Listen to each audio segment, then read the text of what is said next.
existiam vários movimentos culturais ocorrendo. Naquele mesmo momento ocorria o cinema novo no Brasil, né?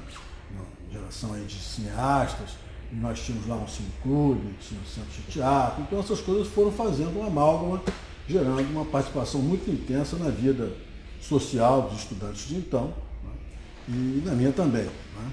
De tal sorte que já em 67 eu estava no departamento cultural do Centro Acadêmico Carlos Chagas, que era um centro diretório acadêmico na ocasião. Né?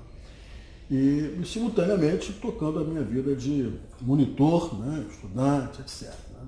E aqui nesse prédio mesmo, né, no Teatro de Arena, né, a universidade também sofreu uma agressão muito importante. Naquele ano foram duas. Né? Uma foi a invasão da Faculdade de Medicina, né, e depois aqui mesmo o Conselho Universitário estava reunido, sob a presidência do professor Clementino Fraga Filho, né, as lideranças estudantis e os estudantes presentes. Me lembro bem que o Vladimir Palmeira era o presidente da União Metropolitana dos Estudantes, e era aluno nosso da Faculdade de Direito, né? Aliás, ele presidiu o CACO, o Centro Acadêmico Cândido Oliveira, e que nós estávamos naquela ocasião pugnando por mais verbas federais, se discutia um pouco a reforma universitária que estava por vir, feita pelo MEC, etc. E tal. E nessa ocasião também a universidade foi invadida, esse prédio aqui foi invadido. Né?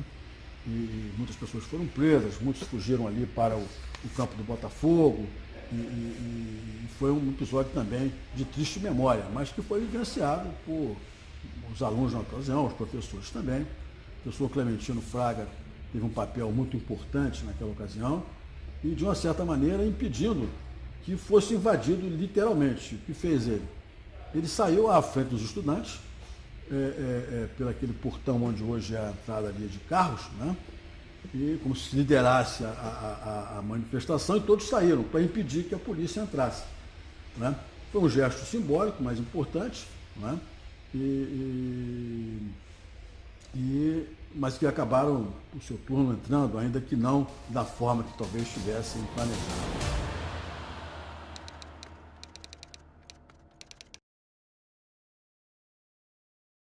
A nossa turma da Escola de Engenharia era uma turma muito ativa do ponto de vista político, mas nós tínhamos uma restrição que eu diria de mobilidade, porque como nós funcionávamos no Largo São Francisco e na Ilha do Fundão ao mesmo tempo, nós tínhamos aula aqui no centro da cidade e lá na Ilha do Fundão, e naquela época o transporte para a Ilha do Fundão era absolutamente rarefeito, não havia praticamente chances de você se mover com rapidez.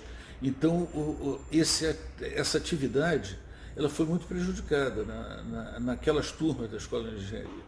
A turma teve lideranças políticas importantes. O Carlos Alberto Muniz, por exemplo, que era nosso companheiro de turma, que foi um dos mais ativos, foi do diretório dos estudantes.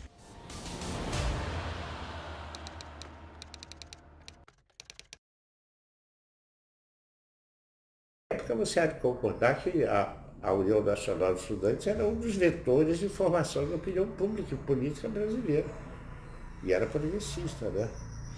Então era uma coisa muito, muito vivida por todos nós. E diretório de faculdade, centro acadêmico, tudo isso era sério. Na época o centro de maior prestígio era de direito, era o CACO.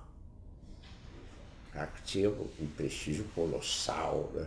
Depois passou a ter também o prestígio enorme do Instituto de Filosofia e Ciências Sociais, a Tigrada, na virada para os 60, início dos 60, um momento de intensa debate e reflexão sobre o Brasil, que acabou desembocando no golpe militar de 64. Eu e meus principais amigos, todos contra o golpe, né? E eu comecei a fazer uma campanha isoladamente contra o golpe. Aí Nações Unidas, do qual eu já era vice-diretor do centro, preventivamente me retirou do Brasil. E eu me exilei no Chile e passei 3 anos e meio lá. Né? E lá eu fui ser professor do Instituto de Planejamento e Desenvolvimento Econômico e Social, IUPS, da América Latina. Enfim, eu estive no Chile oficialmente, durante quase 4 anos. Eu posso dizer a vocês que exílio é um horror, é um horror.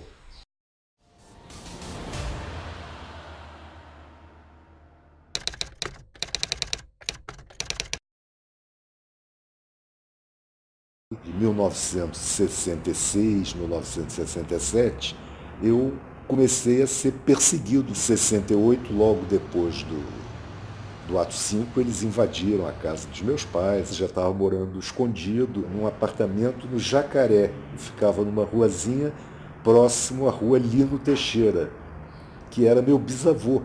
Aí fui preso em setembro de 69, passei 6 meses preso, consegui uma liberdade provisória e no dia do julgamento eu não compareci, fui condenado e aí voltei para a clandestinidade. Em 74 a minha pena prescreveu. E aí eu tomei uma decisão completamente aventureira, que foi voltar à vida legal.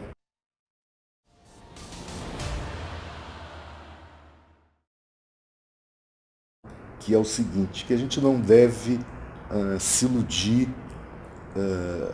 assim, com o poder, né? Ou com os cargos importantes que se possa ocupar. Porque isso, assim como vem, vai.